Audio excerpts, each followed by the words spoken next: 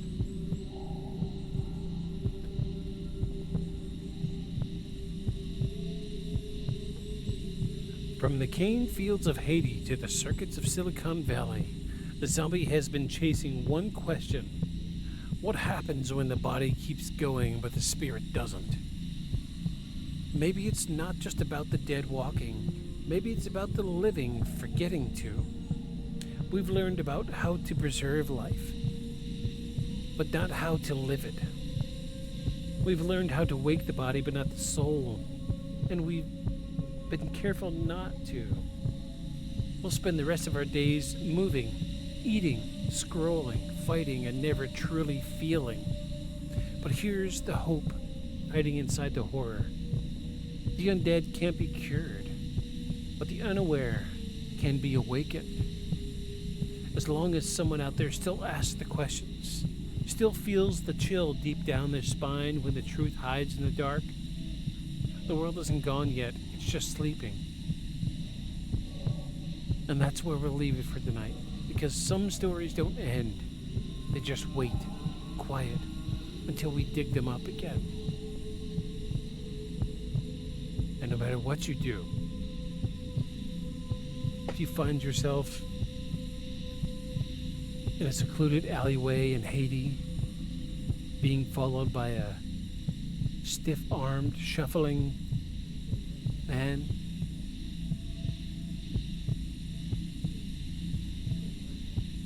followed for hours through the fields of cane, through the memories of human existence.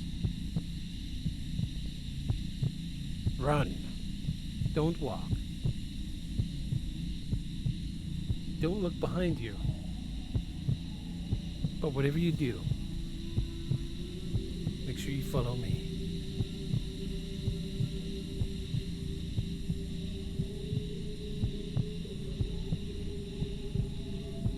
Beyond the shadows. Good night, everybody.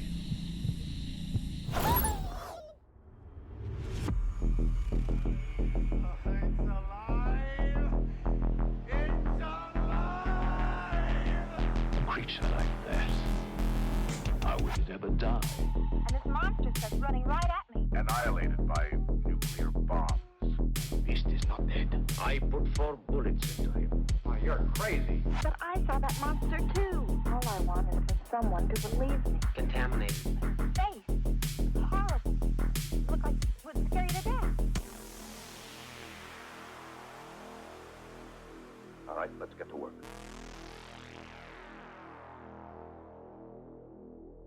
Beyond the shadows.